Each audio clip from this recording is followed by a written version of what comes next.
Hello friends, मेरे प्यारे दर्शकों, दोस्तों।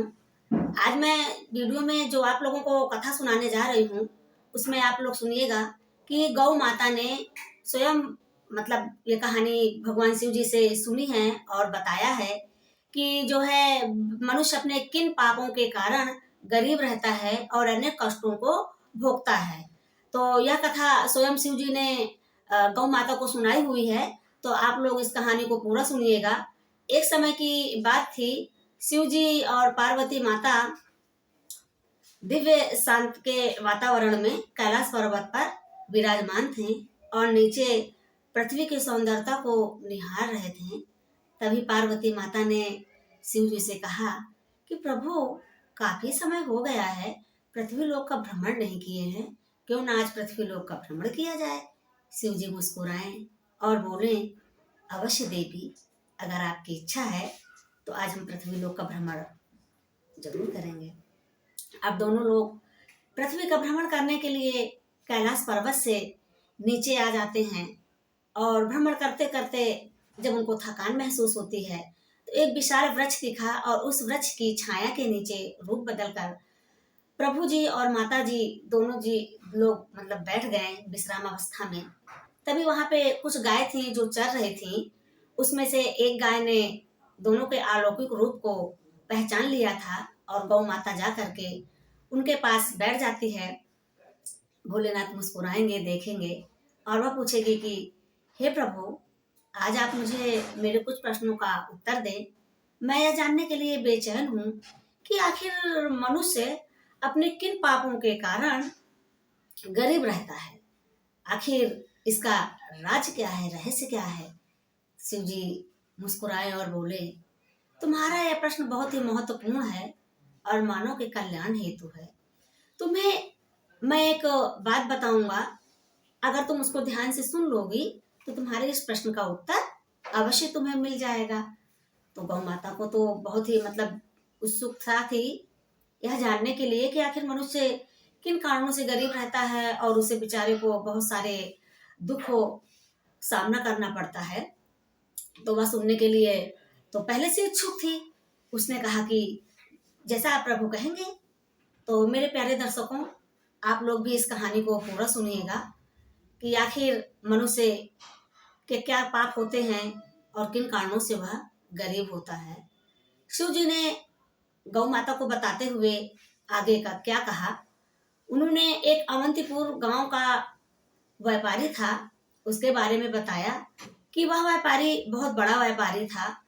उसको कभी किसी चीज की कोई कमी नहीं थी, धन धान्य की तो कमी थी ही नहीं, लेकिन परिवार के सुख शांति इन सब चीजों का वह बहुत ही दिल का राजा था। उसके परिवार में कभी कले कलेश नहीं होते थे और सब एकता के सूत्र में बंधे रहते थे।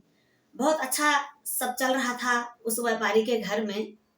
उसकी जो बहू थी वह लक्ष्मी मैया के स्वरूप में थी और बहुत ही पूजा पाठ करती थी। नित्य डेली वह लक्ष्मी मैया और विष्णु जी की पूजा करती थी। और जो व्यापारी था वह व्यापार करता था। उसके जो दो बेटे थे, दोनों बेटों भी व्यापार ही करते थे। लेकिन फिर एक दिन व्यापारी ने अपने बेटे से कहा कि बेटा, अब मैं थकान महसूस करने लगा हूँ, तो तुम दोनों लोग व्यापार का कारोबार संभाल लो। बेटे जो दो थोड़े थे व्यापारी के, उन्होंने अपने पिताजी की बात को मान लिया एक ही बार में और कहा कि पिताजी, अब आप आराम कीजिए, मैं कारोबार को संभाल लूंगा, आप घर पे रह करके बहू से सेवा कराइए और उसका आनंद लीजिए। व्यापारी को अपने बेटे की यह बात बहुत अच्छी लगी और उसकी जो बहू थी वह बहुत तो अपने पिताजी की, ससुर जी की बात का सम्मान देती थी और उनका सेवा भाव भी करती थी। छोटी बहू के चलते परिवार में कभी कलह कलेश नहीं होता था। वह अपने परिवार को एकता की डोर में बांध कर रखी थी और जो दोनों बेटे थे वह व्यापार का कारोबार बहुत ही अच्छा संभाले हुए थे। कुछ दिन इसी तरीके से जब बीते, व्यापारी को कभी किसी चीज के लिए बोलने की जरूरत नहीं पड़ती थी। जैसा वह पहले चला रहा था कारोबार, तो वैसा ही उसके दोनों बेटे भी मेहनती थे, बुद्धिमान थे और सेम वो अपने बाबूजी के नक्शे कदम पे चल रहे थे। उसको कभी किसी चीज की कहने की आवश्यकता पड़ी ही नहीं कि ये सही है, ये गलत है। जैसा वो चाह रहा था बिल्कुल उसके मन मुताबिक हर चीज चल रही थी। इसी तरीके से हंसी खुशी से दिन बीत रहे थे। समय बीतता गया। अब गांव के नगरवासी यह देख करके बड़ा अचंभित थे कि आखिर ऐसा किसी के घर में हो कैसे सकता है कि धन धान्य से तो ये संपन्न है ही, लेकिन परिवार में भी कभी ना नोक झोंक होती है, ना कलह कलेश होती है। तो आखिर इसका मतलब राज क्या है? अब सब गांववासी थे, नगरवासी थे, सब आपस में खुसू फुसू करने लगे। अब वह सोचने लगे कि आखिर क्या बात है कि इस व्यापारी के घर में कुछ ऐसा मतलब आवाज ही नहीं आती खटर पटर की, और यह आराम से सुख भोग रहा है, खा पी के दिन भर बढ़िया सोता है। ऐसा उन लोगों को मतलब लगा। तो अब वो यह सोचने लग गए कि आखिर कौन सा ऐसा जतन किया जाए, उपाय किया जाए कि इस व्यापारी का घर में भी थोड़ा सा मतलब झगड़ा होने लगे। कैसे झगड़ा लगाया जाए? वो कहते हैं ना मेरे प्यारे दर्शकों कि लोग अपने सुख में जितना खुशी नहीं होते ना, वह लोगों के दुख से खुशी होते हैं। उनको थोड़ा सा परिवार मतलब आस पड़ोस के जो लोग होते हैं, वह आस पास के जो परिवार के लोग होते हैं ना, तो उस परिवार की खुशी कहाँ उनसे देखा जाता है। तो बस यही था। अब नगरवासियों ने षड्यंत्र रचा कि अब आखिर ऐसा क्या किया जाए। तो व्यापारी का एक पुरोहित रहते हैं, वह पुरोहित जी के पास गया, और जाने के बाद जब देखा तो वह ध्यान में मतलब लीन थे। तो उसने कहा कि पुरोहित जी, आप यहाँ ध्यान में लीन हैं और छोटी छोटी चीजों के लिए आप इतना परेशान रहते हैं, और वहाँ आपका जो व्यापारी शिष्य है वह आनंद और सुख भोग रहा है, बहू से सेवा करा रहा है। तो पुरोहित जी ने कहा तो इसमें कौन सी बड़ी बात है? तो गांव वासियों ने उसको, उनका तो काम था भड़काना। उन्होंने कहा कि पुरोहित जी, आपका शिष्य पहले आपको कथा के लिए बुलाता था, यज्ञ अनुष्ठान के लिए बुलाता था, लेकिन अब वह आपको नहीं बुलाता, नहीं पूछता, क्योंकि उसके घर में तो काफी सुख है, शांति है, और सब बड़े अच्छे से चल रहा। परिवार में भी कभी कलह कलेश नहीं होती है। जब उस परिवार में कलह कलेश होगा, कुछ उस परिवार में अनहोनी दुर्घटना घटेगी, जब भी तो वह आपको यज्ञ अनुष्ठान में बुलाएगा और आपको मोटी दक्षिणा भी देगा। गांव वासियों ने ऐसा कह के पुरोहित जी के कान भर के भड़का करके वो चले जाते हैं। अब पुरोहित जी भी सोच में पड़ गए कि आखिर बात तो गांव वासी सही कह रहे हैं। पहले तो ये मुझे यज्ञ अनुष्ठान में बुला भी लेता था, अब काफी समय बीत गया, इसने मुझे कभी बुलाया भी नहीं। ऐसा विचार करके वह सोचने लगा कि आखिर कौन सा ऐसा उपाय करूं कि अब व्यापारी परेशान हो और मुझे यज्ञ अनुष्ठान में बुलाए भी। अब ऐसा सोच विचार करते हुए उसको समझ में ना आया तो वह अपने बड़े गुरु जी के पास गया, और गुरु जी के पास पहुंचा तो उसने अपने गुरु जी से कहा कि गुरु जी, आप मुझे एक उपाय बताइए। मेरा एक शिष्य है जिसने मुझे यज्ञ अनुष्ठान में कभी बुलाया ही नहीं। अब आपको तो पता ही है कि अगर हम पंडितों को, पुरोहितों को कोई यज्ञ अनुष्ठान में नहीं बुलाएगा तो उसी से तो हमारा भी परिवार चलता है। अब ऐसे हमारा परिवार कैसे चलेगा? तो जो बड़े गुरु जी थे वो भी सोचे कि बात तो खैर सही कह रहा है। फिर वो क्या था, कहते हैं ना कि जैसे मछली का जीवन बिना पानी के अधूरा माना जाता है, तो बस वही चीज थी।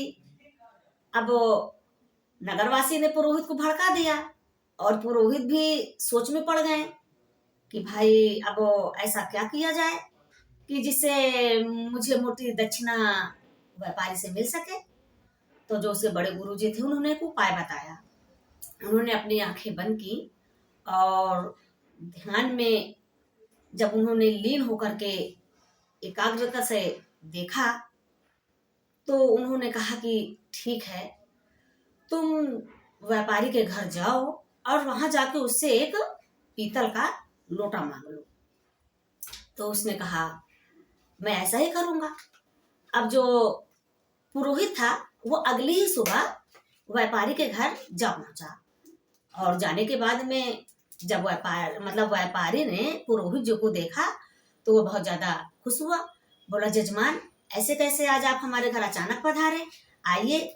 बहुत ही आहो भगत से लिया, स्वागत सत्कार किया, उसकी सेवा भी की, बैठाला भी। और उसके बाद जो पुरोहित था उसने कहा कि मुझे प्यास लगी है, मुझे थोड़ा और पानी दे दो, वो भी पीतल के लोटे में। उसके मन में तो षड्यंत्र चल रहा था। फिर क्या था, व्यापारी तो अनजान था पुरोहित के इस षड्यंत्र से। उसने कहा कि ठीक है, आप जैसा कहें। अब वह अंदर गया, पीतल के लोटे में पानी लेके आ रहा था। उसकी बहू ने देखा, बोला पिताजी, अपने ससुर से बोली कि पिताजी आप थोड़ा ठहर जाइए और ये पीतल का लोटे का जो जल है इसे आप मुझे थोड़ी देर के लिए दे दीजिए और मैं अभी इसको लेकर के आपको वापस दे दूंगी। तो दे दिया उसके ससुर जी ने लोटे का पानी। अब वह बहू तो बहुत ही मतलब समझदार थी, होशियार थी, बुद्धिमान भी थी। उसने लोटे का जो पानी था गौ माता को पिला दिया और उसमें दूसरा पानी भर के अपने पिताजी को दे दिया। अब पिताजी जो थे मतलब व्यापारी, वो गए और पुरोहित जी को वो लोटा दे दिया। उसने पानी पिया और पीने के बाद में उसने कहा कि मुझे ये लोटा चाहिए। तो व्यापारी ने कहा कि ठीक है आप ले जाइए। अब वह लोटा लेकर के अपने घर गया और सोचने लगा कि अब मुझको बुलाएगा व्यापारी, अब मुझको बुलाएगा व्यापारी। इस तरीके से 15 से 20 दिन बीत गए और ऐसी कोई खबर ही नहीं आई। जब कोई खबर नहीं आई तो जो पुरोहित था वह सोच में पड़ गया कि आखिर क्या बात हो गई कि मुझे जो है व्यापारी ने अभी तक नहीं बुलाया। वह फिर अपने बड़े गुरुजी के पास गया और जाने के बाद में उसने कहा कि जैसा आपने बताया था गुरुजी, मैंने तो वैसा ही किया, लेकिन व्यापारी ने तो मुझे बुलाया ही नहीं। तो फिर उसके जो बड़े गुरुजी थे उन्होंने अपने ध्यान को एकाग्रचित करके और ध्यान लीन होकर के जब उन्होंने देखा तो वह पूरी व्यथा को समझ गए। उन्होंने कहा कि जो व्यापारी की छोटी बहू है वह लक्ष्मी स्वरूप है, उसमें लक्ष्मी का वास है। तुम्हारे षड्यंत्र को वह समझ गई थी और उसने पहले ही उस लोटे का पानी गाय को पिला के और दूसरा जल उसमें भर के तुमको दे दिया, इसलिए तुम्हारा जो ये षड्यंत्र था वह विफल हो गया। अब मैं तुझको एक कहे दूसरा उपाय बताता हूँ। अब तुम जाओ और उस व्यापारी से उसे गाय मांग लो। तो पुरोहित जी ने यह बात सुनी और अपने घर आ गए। आने के बाद वह अगली सुबह का इंतजार कर रहा था और सोच रहा था कि मैं गाय को कैसे मांगू। जब सुबह हुई तब वह फिर व्यापारी के घर पहुंचा और पहुंचने के बाद में उसने कहा कि जब देखा व्यापारी ने कि जजमान पुरोहित जी फिर मेरे घर पधारे तो बहुत खुश होता था देख करके और उनको बड़े ही आहो भगत से अंदर बुलाया, उनका स्वागत सत्कार किया और उनसे पूछने लग गया कि कहिए किस प्रयोजन से आज मतलब आप हमारे घर पधारे। तो उसने कहा कि मैं क्या बताऊं तुमको व्यापारी, मैं आज बहुत ही चिंतित हूँ। तो बोले ऐसा क्या हो गया? बोले अरे मेरी गाय ने दूध देना बंद कर दिया है और मेरा छोटा बच्चा है जिसको गाय के दूध की बहुत ही जरूरत है, वह बिना दूध के तो रह नहीं सकता, तो मुझको तुम्हारी गाय चाहिए। तो वो मतलब व्यापारी जो था उसने कहा बस इतनी सी बात, ठीक है आप बैठिए, मैं भी अपनी गाय को लेके आता हूँ। जब व्यापारी गया अपनी गाय को ढील के लेके आने लग गया तब फिर उसकी बहू की नजर पड़ गई। उसने कहा पिताजी आप थोड़ी देर के लिए रुक जाइए, मैं अभी आती हूँ। वह अंदर जाती है तो एक कटोरे में हल्दी घोर के उसको लेकर के आएगी, गाय की दोनों सींगों में लगा देती है। जब दोनों सींग में उसको लगा देगी बोलेगी पिताजी अब आप इसको ले जाइए। लगाने के बाद में जब वो व्यापारी वह गाय लेकर के जाएगा और पुरोहित जी को सौंप देगा। जब पुरोहित जी लेके जाएंगे अपने घर तो वह सोचेंगे कि अब आप तो पुरोहित जी मुझको जरूर ही बुलाए, मतलब व्यापारी मुझको अब तो अवश्य बुलाएगा, यह पुरोहित जी की सोच थी। लेकिन फिर समय बीतता गया और व्यापारी की तरफ से कोई उसको बुलावा नहीं आया। फिर वह शाम को मतलब अपने बड़े गुरु जी के पास गया और उनसे फिर पूछने लग गया कि आपका तो यह उपाय भी मतलब विफल हो गया, अब ऐसा मैं मतलब व्यापारी ने तो मुझको मतलब बुलाया ही नहीं। तब उन्होंने फिर अपने ध्यान को एकाग्रता से एकत्रित करके और ध्यान से लीन होकर के देखा तो वह फिर सब मतलब समझ गए। बोले वो व्यापारी की जो छोटी बहू है उसे वास्तु शास्त्र का ज्ञान है, इसलिए वह गौ माता के दान का तुम्हारा षड्यंत्र समझ गई। उसे पता था कि हिंदू धर्म में गाय का दान देना बहुत ही महत्वपूर्ण माना जाता है और वह तुम्हारी चाल को समझने के बाद उसने पहले ही गाय की सींगों में हल्दी लगा दिया था, इसलिए तुम्हारा यह षड्यंत्र भी विफल हो गया। तो उसने पूछा कि अब ऐसा क्या किया जाए। तो उसके जो बड़े गुरुजी थे उन्होंने कहा कोई नहीं, मैं तुम्हें फिर उपाय बताता हूँ, तुम जाओ इस बार वह कटोरी मांग लो जिसमें उसने घोर करके हल्दी गाय की सींग में लगाई थी। अब यह विचार करके वह उसी समय वहां से निकल के और व्यापारी के घर पहुंच जाता है। बहू को उसके पहुंचते ही सारी बातें फिर पता चल जाती है।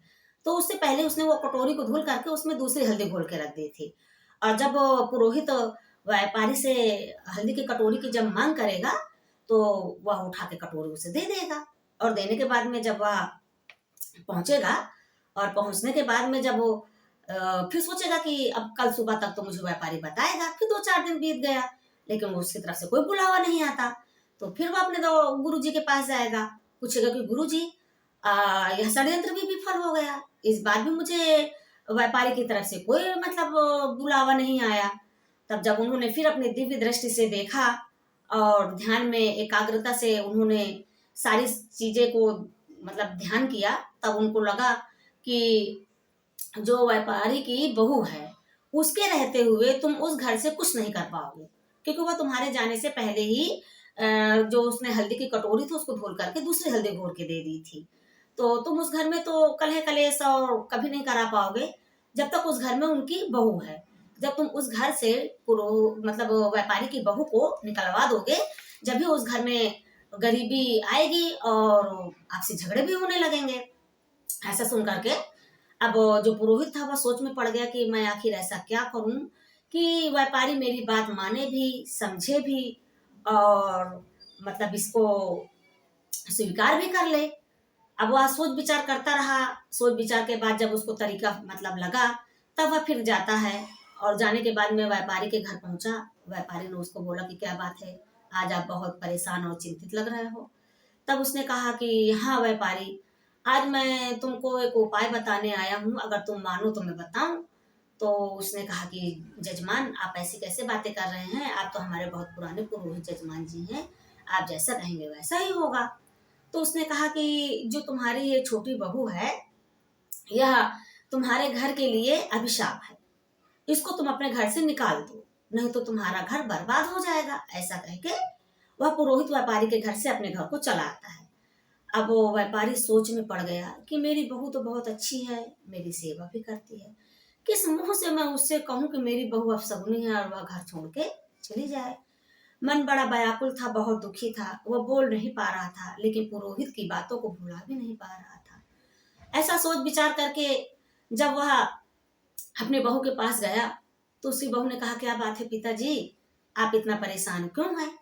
तो उसने कहा कि बेटा बहू, मेरा हृदय बहुत दुख रहा है यह बात कहते हुए, लेकिन मैं कहना भी चाहता हूँ क्योंकि यह बहुत जरूरी है। बोले कि क्या है पिताजी, आप बेझिझक कहिए। वह पहले ही पुरोहित की चाल को सड़न को समझ गई थी, लेकिन वह अपने पिताजी की आज्ञा के अनुसार ही चलती थी और कभी अपनी बातों को वह आगे नहीं रखती थी और न ही उनकी बातों को काटती थी। जब उसके ससुर जी ने कहा कि बेटा तुमको यह घर छोड़ के जाना पड़ेगा, उसने सिर झुका के बोला पिताजी जैसी आपकी इच्छा। अब जब बेटे को यह बात मालूम पड़ी तो उसने कहा पिताजी आप यह गलत कर रहे हैं, जब मेरी पत्नी का इस घर में स्थान नहीं है तो मेरा भी इस घर में स्थान नहीं है। मैं भी अपने पत्नी के साथ यह घर छोड़ करके चला जाऊंगा। लेकिन पिता की आज्ञा का पालन उन्होंने किया और दोनों पति पत्नी अगली सुबह ही घर छोड़ करके घर से बाहर निकल गए। उसमें तो लक्ष्मी का वास था और छोटा बेटा बुद्धिमान था, व्यापारी का उसको बहुत ज्यादा मतलब ज्ञान था व्यापार का। दोनों लोग अपने गांव से थोड़ी दूर जा करके नगर में अपना दूसरा व्यापार जमा लिए और कुछ दिन बीतने पर वह व्यापार भी उनका अच्छा चलने लगा। वहीं पर उन्होंने मकान भी बना लिया और वहीं वह रहने लग गए।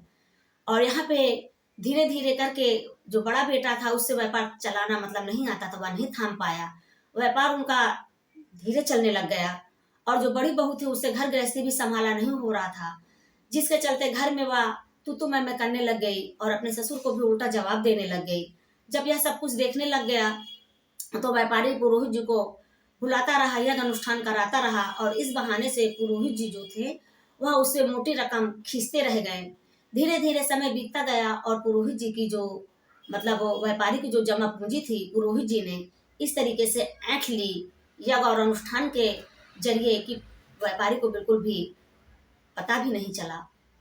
और जो उसकी बड़ी बहू थी अब वह बिल्कुल एकदम झंझना जाती थी और लड़ाई झगड़े भी शुरू कर देती थी, कभी अपने पति से तो कभी अपने ससुर से। यह सब देख करके और जब घर की धन धानी समाप्त हो गई, जमा पूंजी भी खत्म हो गई, तब जो व्यापारी था वह बहुत ही ज्यादा मतलब अपनी हीनता में दुखी हो गया। यहाँ तक कि खाने पीने की भी समस्या थोड़ा उत्पन्न हो गई उस परिवार में और धीरे धीरे उस घर का अन्न धन धान्य और खुशी हंसी सब छीड़ हो गई। अब यह सब देख करके जो व्यापारी था वह अपना घर छोड़ करके एक दिन घर से बाहर चला गया, और जब वह घर से बाहर जाने लग गया तो वहां पे जो है उसको एक तेजस्वी संत दिखे, उनसे उसकी मुलाकात हुई। उस जंगल में जो हाथों में कमंडल लिए हुए और मुख में बड़ा तेज था और चले आ रहे थे। जब दोनों लोगों की उस जंगल में रास्ते में भेंट हुई तब उन्होंने देखा कि आखिर यह बड़ा चिंतित और परेशान है, आखिर ये कहाँ जा रहा है। समझ तो वो पहले ही गए थे, लेकिन फिर भी दोनों एक दूसरे को देखने लग गए। देखने के बाद फिर जो संत महात्मा तेजस्वी थे उन्होंने कहा कि तुम कहाँ जा रहे हो और इस तरीके से क्या अपनी हालत बना रखे हो। तब उसने कहा, अपनी सारी व्यथा जो उसकी कहानी थी उसने सारी उनको बता दी, और वह अपने जब दिव्य दृष्टि से देखने लग गए तो उनको सब समझ में आ गया कि उनकी जो बहू थी वह बहुत ही चतुर थी और दूरदर्शी थी। वास्तुशास्त्र का उसे वास्तव में बहुत अधिक ज्ञान था, जिसके कारण व्यापारी के परिवार में कलह कलेश कभी नहीं होता था। लेकिन तुमने अपनी बहू की कदर नहीं की, उसको घर से निकाल दिया। इस वजह से आज तुम्हारे परिवार का ये बुरा हाल हुआ है और तुम भी आज इसी तरीके से दर दर जंगल जंगल वन वन भटक रहे हो। तो अब उसको अपनी गलती का एहसास हुआ और उसी क्षण वह संत महात्मा जी के चरणों पे गिर के रोने लग गया और अपनी गलती की क्षमा मांगी। और उधर से ही वह अपने छोटे बेटे बहू के पास पहुंच गया। वहां जाकर जब वो अपने बहू के पास पहुंचा तो उसके पैर में गिर पड़ा और रोने लग गया, क्षमा मांगने लग गया। तो जो छोटी बहू थी उसने कहा, पिताजी आप मुझे पाप का भागीदारी नहीं बनाइए, आप ऐसा काहे कर रहे हैं, क्या हो गया। जब उसने सारी बातें बताई तो उसकी बहू ने कहा कि पिताजी आप परेशान मत होइए, मेरा यह भी घर है और वह भी मेरा ही घर है, आप जैसा कहेंगे मैं वैसा ही करूंगी, चलिए मैं आपके साथ चलती हूँ। अब दोनों बेटे बहू व्यापारी अपने साथ लेकर के अपने घर फिर से वापस आ जाता है। कुछ दिन जब बीतते हैं तो पहले की ही जैसे व्यापारी के घर का जो कारोबार था वह फिर से चलने लगता है और परिवार में शांति फिर से बनने लगती है, सब मिलजुल के अच्छे से रहने लगते हैं। जब व्यापारी की तबीयत भी थोड़ी अच्छी हो जाती है तो प्यारे दर्शकों, शिव ने कहा उस गौ माता से कि अब तुम्हारी जो अगला प्रश्न था कि आखिर ऐसे कौन से वह 3 लोग हैं कि जिनका प्रभाव अपने घर पे नहीं पड़ने देना चाहिए, नहीं तो घर की सुख समृद्धि जो शांति होती है तो वह भंग हो जाती है। तो शिव जी ने उसके बारे में बताया, ध्यान से सुनिएगा। पहली बात उन्होंने बताया कि जिस घर में अहंकारी लोगों की बात सुनी जाती है वहां निश्चित रूप से विनाश होता है। विनाश का कारण होता है बाहरी लोगों की अनर्थक निरर्थक बातों को सुनना। नंबर 2, दूसरी बात पे उन्होंने बताया कि जिस घर में लालची, कुटिल और अनैतिक आचरण वाली स्त्रियों का प्रभाव होता है वहां पे धन कभी नहीं मिलता और कभी नहीं टिकता, वहां दरिद्रता बनी रहती है। ऐसे घर में माता लक्ष्मी कभी भी प्रवेश नहीं करती हैं। और तीसरी बात उन्होंने बताई जो बहुत ही महत्वपूर्ण है, जहां बाहरी लोगों की बात को अधिक महत्व दिया जाता है और उनके कहे अनुसार घर चलाया जाता है, वह घर भी बर्बाद हो जाता है। भगवान शिव ने आगे कहा है गौ माता से, सुनिएगा आप लोग भी, कि तुम्हारा दूसरा जो मुझसे प्रश्न था कि मनुष्य किस पाप के कारण गरीब होता है और अमीर भी बनता है, तो सुनो कि आखिर ऐसी क्या बात है कि मनुष्य कुछ लोग गरीब होते हैं और कुछ लोग अमीर होते हैं। तो गरीबी भगवान जी ने मतलब गीता में भी भोलेनाथ जी ने कहा कि गीता में भी भगवान श्री कृष्ण जी ने कहा है कि मनुष्य को कभी भी अपने विवेक, परिश्रम, बुद्धि और उद्यम पर संदेह नहीं करना चाहिए। इससे सत्य और धर्म के मार्ग पर चलते हुए निरंतर कर्म करना चाहिए। अमीरी गरीबी दोनों एक दूसरे की धूरी हैं। प्रिय दर्शकों, महत्व को यह कथा जो है हमें बहुत ही महत्वपूर्ण है और यह हमको सिखाती है कि सच्चाई, ईमानदारी और विवेक का अनुसरण करना ही जीवन की सच्ची सफलता है। अगर मनुष्य सत्यता के मार्ग पे चलता है और अपने अंदर की अंतरात्मा को, अपनी शक्ति को पहचान लेता है, लोगों का कल्याण करता है, तब वह असली सफलता प्राप्त करता है। तो बोलिए भोलेनाथ शिव जी की जय हो, माता पार्वती मैया की जय हो, गौ माता की जय हो।